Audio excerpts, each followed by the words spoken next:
Okay, so that's how we can use high poly models to bake normal maps. So what if we want to bake from a texture? There are a number of programs out there that will do this for you. Crazy Bump or Substance Painter or XNormal. A lot of them are paid software, some free ones, and varying difficulty to use. But we can do this directly in Blender. Although Blender doesn't do the best job with this, it does do quite a reasonable job and something we can use. So let's have a look at how we can do it. Well, first of all, we need an object to put our texture on. So I'm going to just add a plane. Mesh plane. Okay. I'm going to add a material to that. And I'm going to unwrap this plane. So I'll edit it and just do a standard unwrap. And you can see that's come out there. Right, now we need our texture. Now, a little tip you might not know, and you can't see all of this because I'm working on two screens, is you can actually drag a texture directly into Blender. So I'm just going to come across to my second monitor here. I've got a texture here, and I'm just going to drag it in and drop it right there. Okay, now you can see this texture has dragged in Old Woodboard Seamless already in its node. Okay, and it should appear in the image editor here, which is fine, it has. Right, so if I plug the color into the color there and we go into a texture view, we can see this texture. Right, now we want to bake a normal map for this, so we need something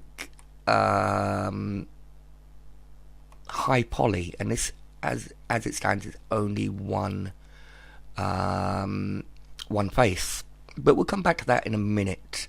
The reason we need something high poly is because we're going to use, as we have done before with the other textures made, the displacement on the output.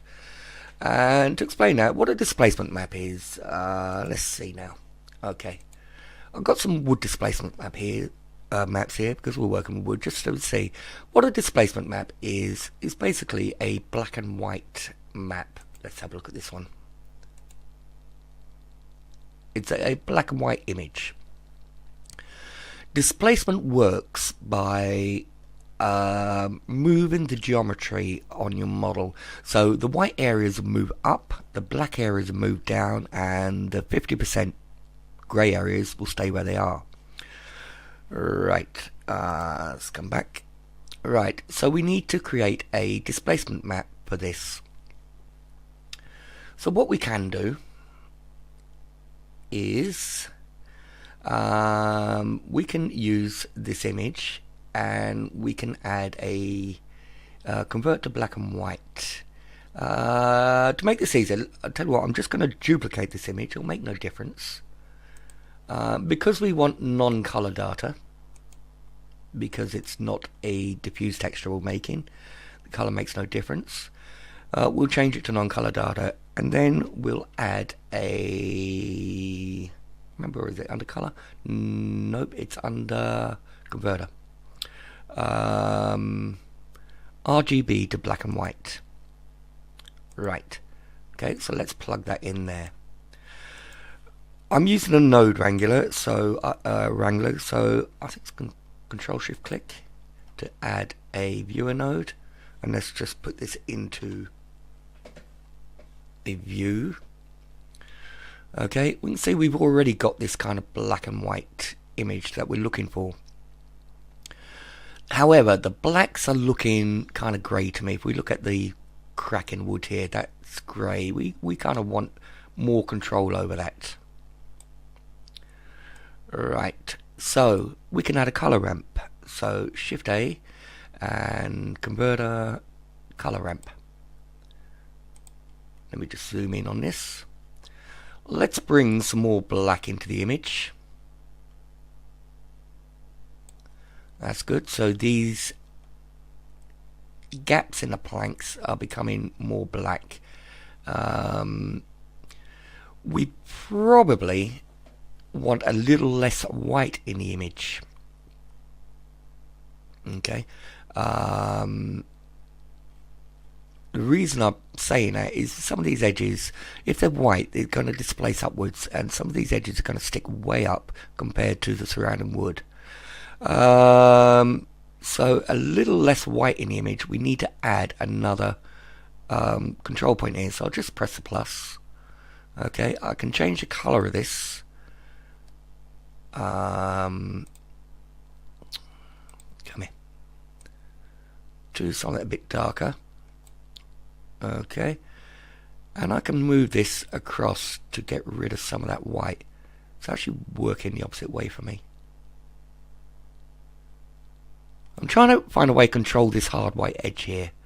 If I bring this down, that's going to bring it in more. Right. So, it's actually bringing down the rest of this grain here a bit more. And it only seems to be on that one area. Maybe I can work with that. Alright, so as a displacement map of some description, we can add a multiply node here just to be able to control the strength. So it'll be under math. Drop that in there and we'll change that to a multiply. That's maybe looking a bit better. That's brought this down. If I bring this to 1, it'll be that's way above. So I've got some control here. Right, okay, so that's that node set up. So we can get rid of this viewer node for the minute. We can add the displacement into the displacement and the texture into the texture. Still looking dark because I've got no lighting in the scene. So let me add a quick HDR. There we go. And like before, we're getting some displacement of the grain that we've used in previous weeks, you know, with the leather and other wood and what have you. We can play around with the strength of this to get it where we want it. Let's try 0.5. Okay, that's not looking too bad. Right, so we've managed to create a displacement map, but we want to bake this this map. So what we can do is add a viewer node here, which is Control Shift and left click. Right, and we can get rid of this displacement link here at the minute because we're just interested in this black and white map. And actually I think I'm going to bring this strength up a bit.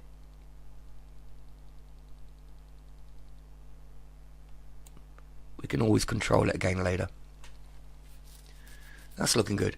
Okay, so with this viewer node, the viewer node is actually an emission node. Okay, so if you don't have Node Wrangler installed, you could add a shader, emission shader. It's the same thing. Where is it? Up there. It's the same thing.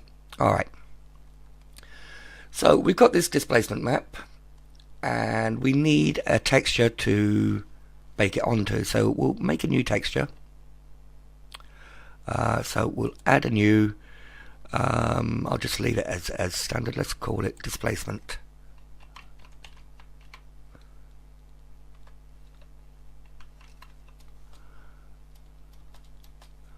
And press OK. We can bring in another texture node here.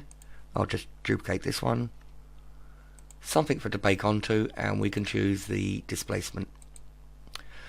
Alright, so because we got the emission node, this object is going to act like a lamp. It's going to disregard the HDR and it's going to actually let's turn HDR off. Okay, you still see we're getting the same information out on the texture, and we can bake this texture. So we'll come across down to bake, and we can bake it as a combined. That's fine. Okay, my selected to active is off from earlier. Well, it is because I made a new file, but nonetheless, always check that's off. And we'll bake this. Okay, I'm going to pause for a second while it's baking. Okay, so that's a finished baking. Let's go into an object mode here. And let's go full screen on this so we can have a better look at it. We have got this black and white displacement map. Still a little bit concerned about this white edge here, but it's something you could maybe fix in Photoshop if you really wanted to. Right, so we've got a displacement map. Let's clean this up a little. Let's, for the moment, get rid of these nodes. So I'll delete those. I've got my diffuse and onto my output. Let me bring the HDRI back in. Right. And let me have a look at this displacement map. Right, so as we said, to displace geometry we use the black and white values, so we've got this set on non-color data. However, if we go back into a solid view and we edit, we've only got one face here. Okay, so if I go back into a rendered view and I plug this into the displacement, not an awful lot happens. There is a slight change in the texture, but we're not getting the high poly that we need to create the normal map. So what we need to do is add more geometry to this, and we can do that quite simply. If we go into edit mode and we press W for our specials menu, we can subdivide. We can subdivide quite a few times. You get a maximum 10 here, but that's fine. You press W again, subdivide again, then you can divide each of them 10 by up to 10, and you basically make a high poly model here. That looks high poly enough for me. Right, so let's go back into object mode, and we're not seeing much here, so let's go with a displacement modifier. So if we come down and we got displace, okay, you see this has jumped up kind of halfway. That'd be kind of the mid value. It's averaging out all the blacks and whites here. Right, let's cut that for a minute. Now for the displacement modifier, we want to use the texture, which is this displacement texture we made here. So let's open it up.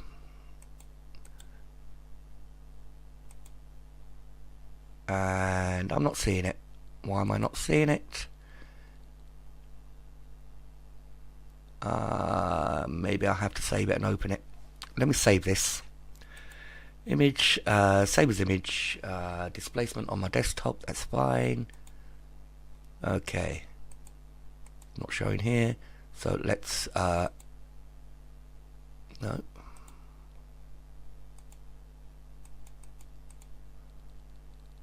One second.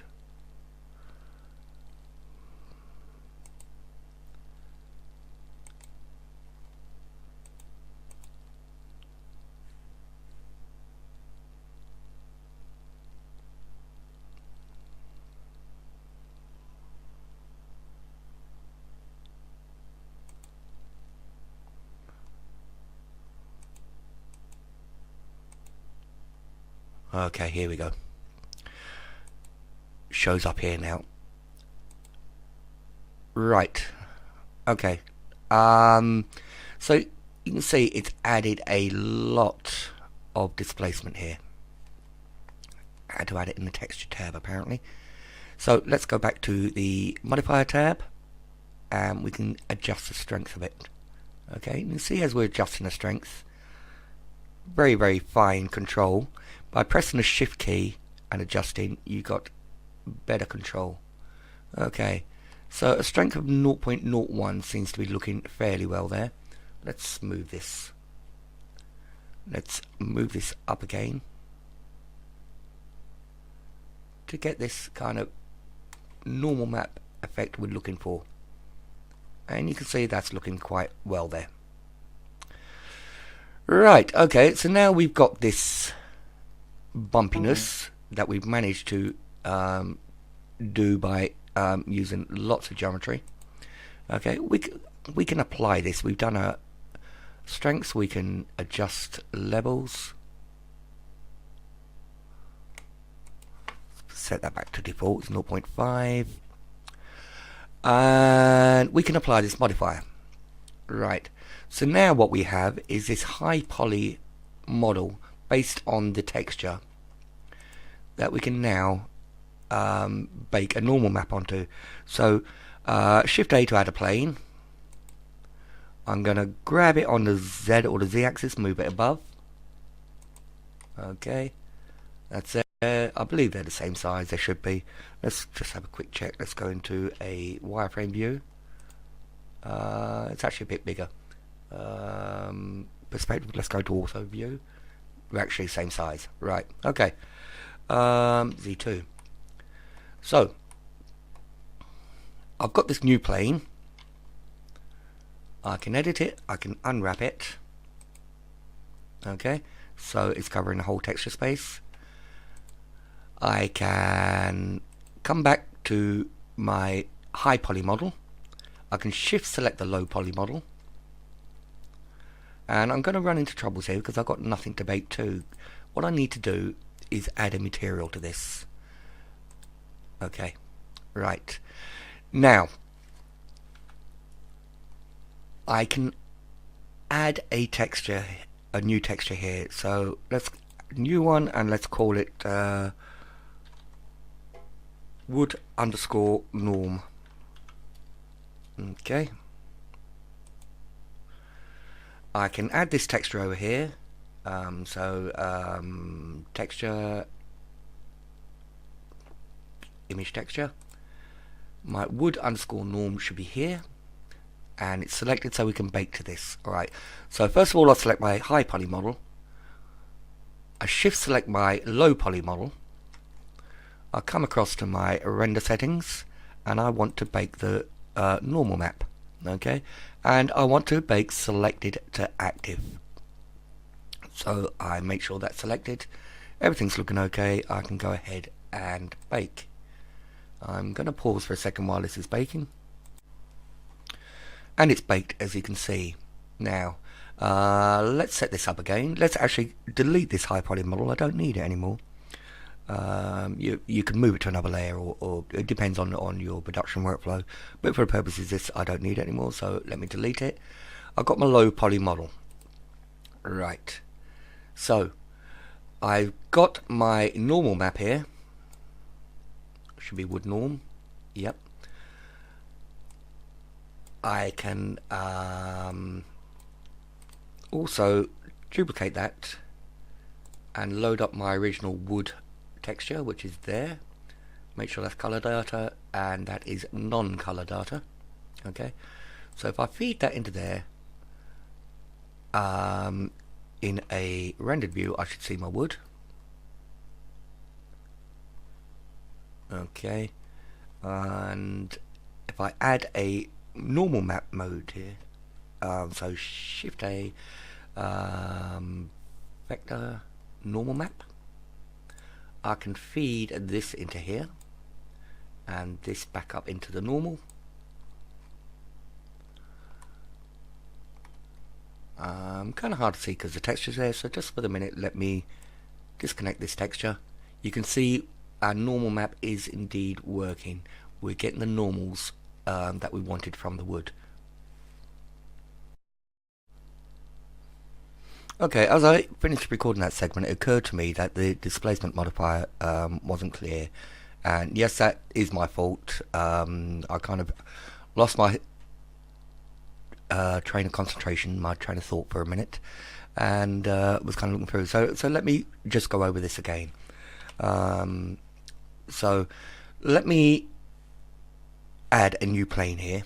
This is our original one. Okay, let me add a new plane, and I'm gonna just kind of bring it up above so we can see what's going on. And actually, let's hide the original. I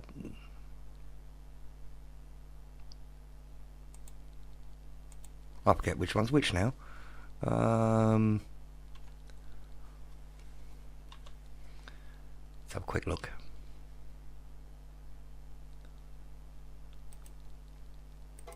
Yeah, that's our original. Okay, so we'll hide that. Z2, so we're just left with this one. And we'll go through the displacement again. Right. Just to make things simpler, let me just disconnect this. Wrong key.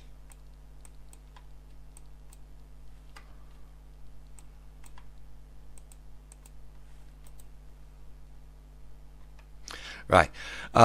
So to this we can add a displacement modifier. Let me select this displacement modifier, and it's jumped up as it did before. Okay, and we were looking for somewhere to put our texture in, our displacement texture that we baked. So if we press new, it comes back to texture 03. If we come across to the texture tab and press new, that is the important part. Actually, we don't even have to press new, we can just press displacement. Okay, then when we come back into the modifier, our displacement texture is there. 003. Okay, right. Was it 003? That one I just made. 002. Right. We don't have enough geometry here to displace this, so we need to subdivide it quite a few times.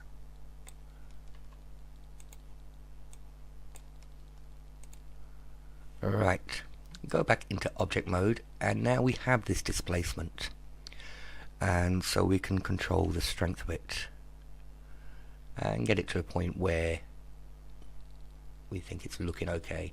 You can see as I overdo it, it starts to get very kind of jaggy, mountainous.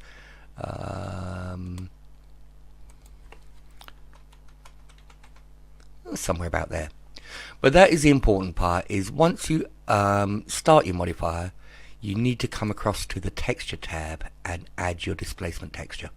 Then back to the modifier and you can load it. I hope that's a little bit clearer. It's just when I stopped recording and started thinking about it, I thought that, I kind of lost my train of thought. I wasn't speaking throughout it and just started pressing buttons. I just wanted to make that clear.